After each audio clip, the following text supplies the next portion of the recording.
I watched my only son get married from a folding chair in the kitchen. Not in the front row where I had dreamed I would sit, not near the altar where mothers usually hold their breath as vows are spoken, but behind swinging doors half hidden by trays of shrimp cocktail and the clatter of dishes. I had paid for every flower, every chair, every gilded candle that flickered in the hall. Yet when the music swelled and the lights dimmed for the first dance, I was nowhere in the picture. I remember standing there blinking hard, trying to convince myself it was a mistake. Maybe someone had forgotten my name card. Maybe they'd call me out soon, seat me at the table where family belongs. But when I asked the catering boy, he couldn't have been older than 20. He gave me a nervous smile and said, "They told me you should wait back here, ma'am." The bride didn't want any visual clashes with the theme. His words stung more than any slap could. A theme. My presence, my body, my face, an inconvenience to the curated photographs of her perfect evening. So I sat down on the rickety chair, my mauve chiffon dress pooling around me, my hair still crisp from the 3 hours at the salon that morning. In front of me, a chipped white plate held a cold chicken breast. Behind me, ovens roared with heat, filling the air with the sour tang of marinara and steam. I pretended to adjust my napkin, dabbing at invisible stains, just to hide the burning in my eyes. I told myself, don't ruin this for him. Don't be that mother. Stay quiet. But quiet has a taste and it is bitter. Through the narrow crack of the swinging doors, I caught glimpses of the golden glow of chandeliers of my son Daniel, twirling his new wife under soft lights. He never once looked toward me. He stood tall, cufflinks gleaming, her mother kissing his cheek, as though she had been the one to rock him through night terrors, to take double shifts, so he could have braces to hold him when his little heart broke for the first time. When the speeches began, it was her father who toasted with booming pride, her mother who spoke of love and gratitude. And then Daniel, my Daniel, took the microphone. His voice was deeper than I remembered, polished like he had practiced in the mirror. He thanked everyone for being there, thanked Emily for making him the happiest man alive, thanked her parents for welcoming him into their family as if he had always belonged to them. My name was never said, not once. I pressed the napkin to my mouth, telling myself the sting in my eyes was from the onions being diced in the kitchen, the steam rising from boiling pots. But deep down I knew it was betrayal. A betrayal I had never prepared for, a betrayal I didn't know how to swallow. When dessert came, someone slid a slice of cake toward me on a plastic plate. Vanilla with raspberry filling her favorite. I stared at it, remembering the year Daniel turned 10, and wanted chocolate cake with sprinkles. I had worked 2 extra shifts to buy the one he wanted from the bakery window. He hugged me so tight that day, whispering, "Thanks, Mama." That boy was gone now, replaced by a man who couldn't even save me a chair. I stayed until the last toast was made, until the laughter and clinking of glasses rose loud enough to drown out the silence inside me. And then I stood, smoothed the wrinkles from my dress, and walked out into the night. The air was cool, almost kind, compared to the heat of humiliation I carried in my chest. I pulled out my phone, my fingers steady for the first time all day, and made 3 short calls, one to the florist, one to the band, one to the bar. Cancellations, no explanations, just a quiet severing of ties. By the time I returned to my hotel room, I felt something I hadn't felt in years. Not regret, not even grief.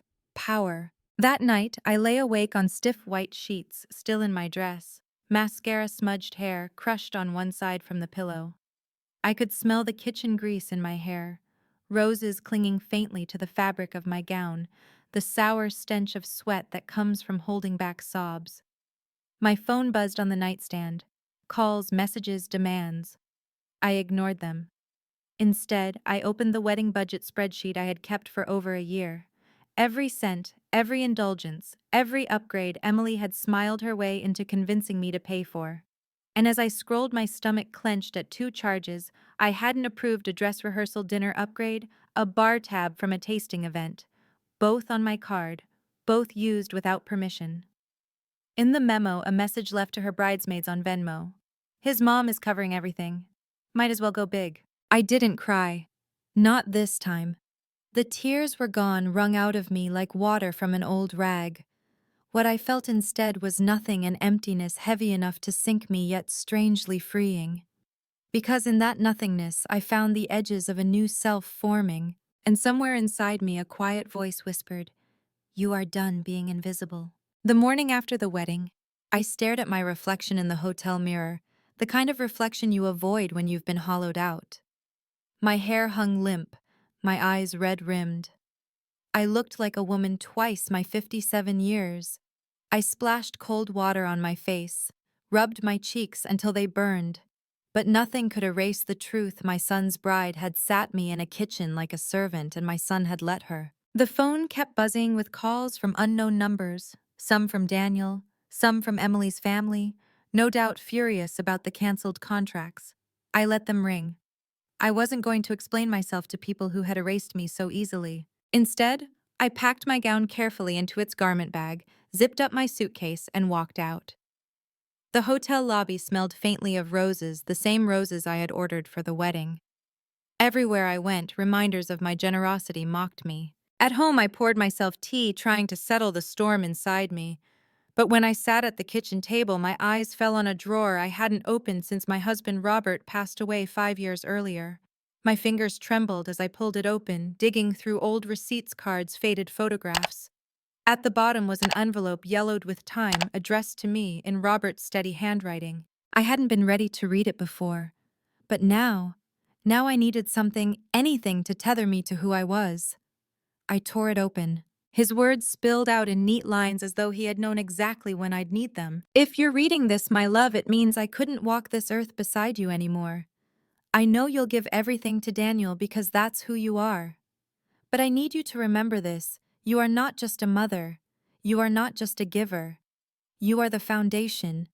And sometimes the foundation must stand alone because others will gladly build on your back without ever looking down."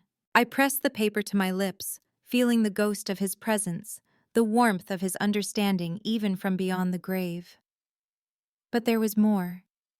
At the bottom, in smaller handwriting, he had written, "If Daniel ever forgets where he came from, or if Emily's family tries to make you small, look for the safety deposit box. Bank of Crestwood, number 1412. Inside is what I never told you. It will remind you that you have more power than they think." My breath caught. I folded the letter carefully and clutched it to my chest.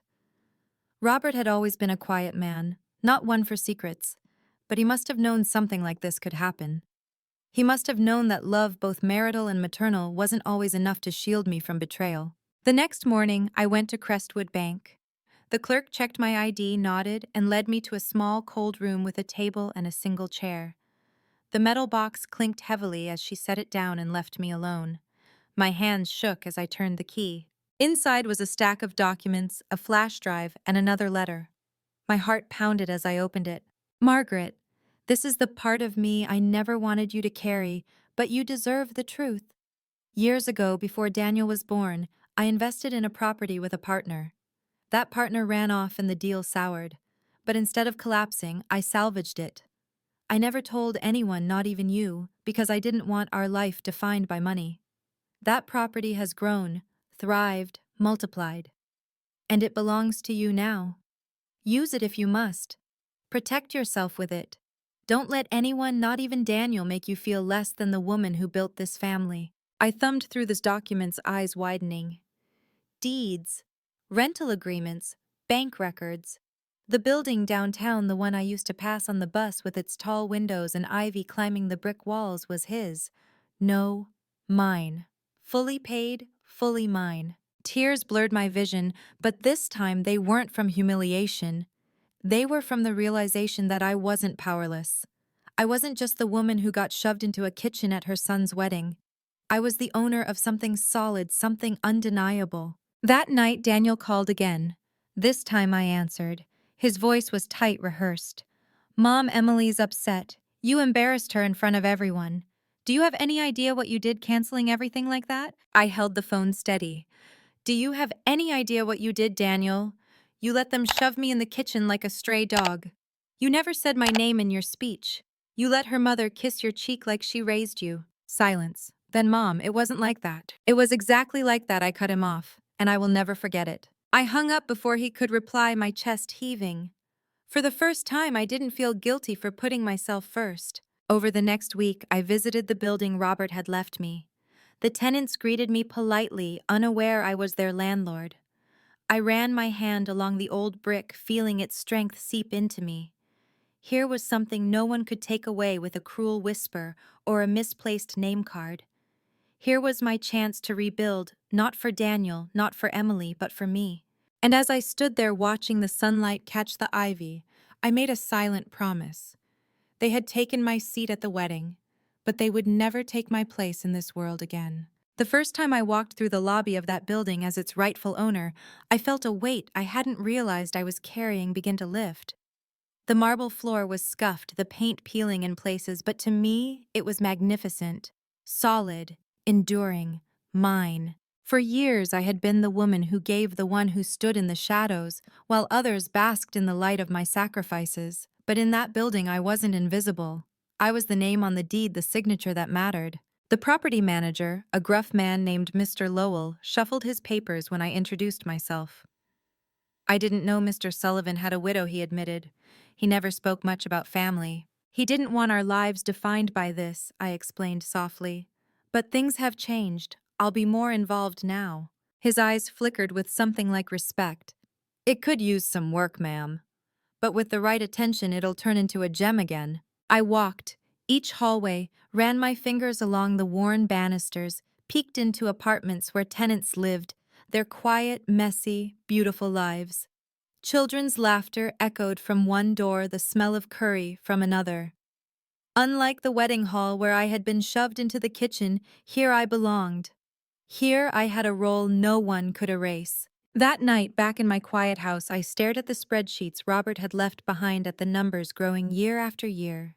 The income was steady, reliable, enough to live not just comfortably but securely, enough to make choices without begging anyone's permission. The next weekend, Daniel called again. His voice was harsher this time, stripped of patience.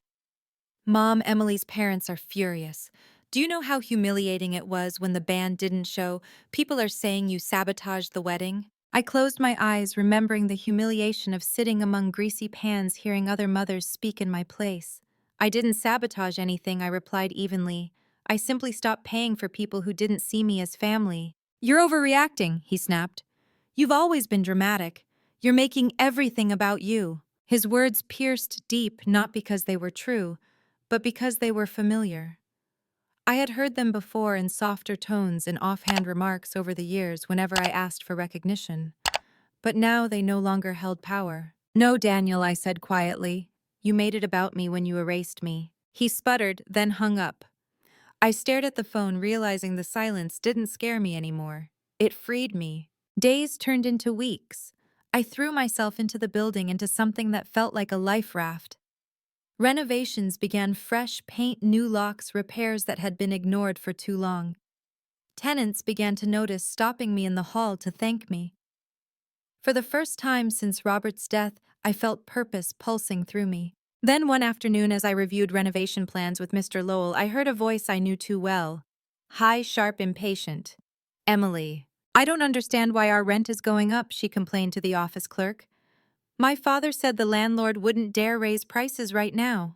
Mr. Lowell glanced at me, his brow arched. My pulse quickened. Emily hadn't seen me yet. She was standing there in designer heels, tapping her manicured nails on the desk, a picture of entitlement. Behind her, Daniel appeared, his jaw tight, his eyes weary. And then his gaze fell on me. His expression shifted from irritation to shock. Mom. Emily turned, confusion flashing across her face. Mom, she repeated as though the word tasted strange on her tongue. I straightened my shoulders, holding their eyes. Yes, I'm the landlord. The silence in that office was thick, suffocating. Emily blinked rapidly, her lips parting. Daniel's face drained of color. You? Emily finally said, her voice sharp with disbelief. You own this building. Yes, I said evenly. And every decision you've been railing against, every repair, every rent adjustment came from me. Her mouth opened, then snapped shut. Daniel shifted as though torn between anger and shame. You sat me in the kitchen at your wedding, I continued, my voice trembling but firm. You erased me from your life, and now I hold the keys to yours. Emily's face flushed crimson. This is insane, you can't— I said, cutting her off. And I will, because I'm done being invisible. Daniel stepped forward, his voice low, almost pleading. Mom, don't do this. I met his eyes, the same eyes I had once stared into when he was a newborn swaddled in my arms. I didn't do this, Daniel. You did, when you chose them over me, when you let her push me aside. Emily grabbed his arm, hissing, "Let's go!" But Daniel lingered for just a moment longer, his gaze flickering with something regret, perhaps, or recognition. Then he followed her out the door, slamming behind them. I exhaled shakily, my hands trembling. Power felt heavy, almost unbearable, yet it was mine now and I wasn't going to let go. Because revenge wasn't about cruelty, it was about balance. And for the first time, the scales were tipping back toward me. After Emily stormed out of the office with Daniel trailing behind her, I sat down heavily in the chair. My hands trembled against the armrests, and I let myself feel the full weight of the moment. For years, I had been the background figure, the silent giver, the one who kept the machine of family running, while others enjoyed the spotlight. But today, in that small office with peeling paint and a single fluorescent light humming above, I had claimed a place no one could push me out of. Still, when night came and the building grew quiet, doubt slipped in. I sat at my kitchen table, staring at Robert's letter again. He had known I would face something like this. He had left me this shield, this weapon, but he had also left me with the choice of how to wield it. Power can punish, but can it heal? The following weekend, Daniel appeared at my door. He didn't bring flowers. He didn't smile. He stood in the doorway like a boy caught between two parents, though one was long gone. "Mom," he said softly, "we need to talk." I let him in. The house felt heavy with memory as he walked past the framed photographs. Birthdays, school plays, Robert's proud arm around his shoulder at graduation. He glanced at them, his jaw tightening. "I didn't know," he began, his voice faltering. "I didn't know you owned that building," Emily thought. Emily thought I was nothing. I interrupted, my voice steady. "And you let her. You sat there while she shoved me into a kitchen at your wedding. You erased me from your speech. You let her parents take my place beside you." His eyes closed briefly as if the words stung more than he expected. "It wasn't supposed to be like that. Emily, she said it would be easier, less drama. She said you'd understand." A bitter laugh rose from my throat. "Understand, Daniel? Do you understand what it felt like? To watch your wedding from behind swinging doors, to hear other mothers praised while my name was never spoken." Tears welled in his eyes. He was a grown man, taller than me now, but in that moment I saw my boy again, the boy who once clutched my hand in the dark after nightmares, who whispered, "Thanks, Mama," when I gave him the smallest treats. "I made a mistake," he whispered. "I let her control too much. I thought keeping the peace was love, but I see now it was cowardice." I folded my hands, fighting the ache in my chest. "You didn't just make a mistake, Daniel. You broke something. And broken things don't go back the same way." Silence stretched between us. He bowed his head, ashamed. What do I do? I wanted to tell him it was too late, that revenge had already written its ending. But another part of me, softer and older, remembered Robert's words, "You are the foundation." And a foundation, even when cracked, still holds. "You need to decide who you are," I said finally. "A man who lets his wife erase his mother, or a son who finds the courage to stand on his own." He nodded slowly, tears slipping down his cheeks. "I want to make it right." "Then prove it," I said. "Not with words, with choices." He left quietly, and I sat in the silence, my chest both heavy and light. Days later, the tenants gathered for a meeting about the renovations. Emily came too, her lips pressed thin, her voice dripping with disdain as she complained about costs, about fairness, about everything except her own cruelty. And then Daniel stood. His voice was firm, steady, and loud enough to silence the murmurs. "My mother owns this building," he said, his gaze sweeping the room. "She has every right to do what she's doing, and more than that, she has every right to be respected. I failed to give her that. I let her be humiliated, and I won't let it happen again." Emily's jaw dropped. "Daniel?" "No," he cut her off, his eyes locked on hers. "You don't get to decide how my mother is treated anymore. You don't get to erase her." The room was still, all eyes on us. For the first time since the wedding, I felt seen, not as a burden, not as an afterthought, but as someone worth defending. Emily's face flushed red, her fists clenching. She muttered something under her breath and stormed out, her heels clicking like gunshots against the tile. Daniel remained, his shoulders squared, his eyes glistening. When the meeting ended, he came to me. He didn't speak, not at first. He simply took my hand, pressed it to his cheek the way he used to as a boy. And in that silent gesture, I felt something shift. The crack between us didn't close, but it stopped widening. That night, alone in my apartment, I looked out at the city lights and thought about everything I had endured, the humiliation, the betrayal, the long nights of loneliness. And I realized something: revenge had given me strength, but forgiveness, even fragile and incomplete, gave me peace. In the weeks that followed, I saw a different Daniel emerge. He came by the building on Saturdays, rolling up his sleeves, helping tenants carry boxes or repaint walls. He listened more than he spoke.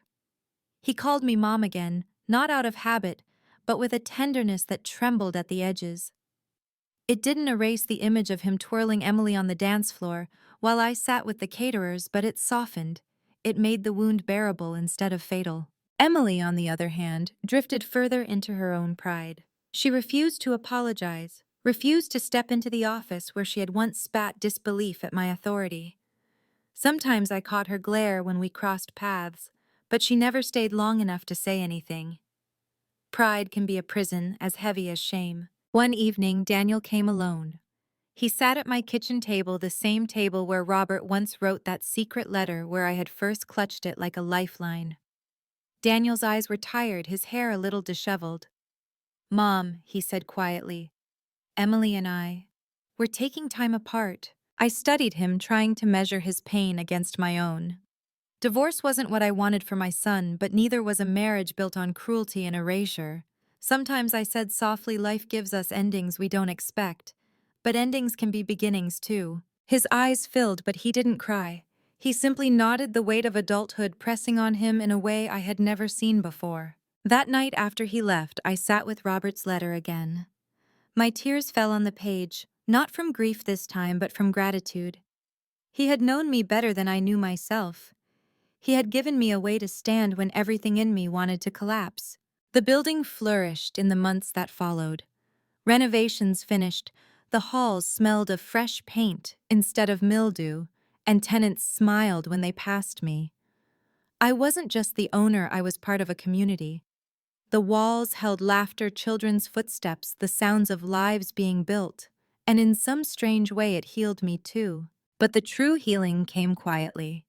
One afternoon, Daniel and I walked past the small park near the building. A group of children ran past us, their laughter spilling into the air.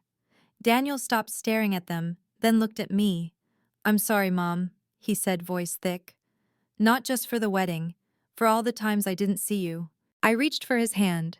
"You see me now," I whispered, and that was enough. Because forgiveness doesn't mean forgetting.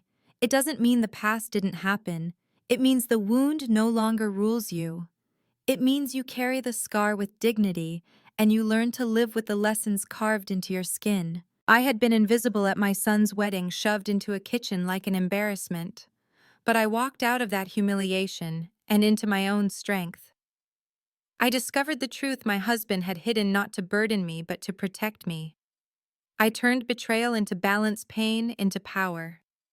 And in doing so, I found myself. So if you're listening now, hear me when I say this. You are more than the way people treat you. You are more than the names they call you or the silences they force upon you. You have worth that cannot be erased, no matter how hard others try. I was once the mother no one saved a chair for. Now I am the woman who decides where I sit.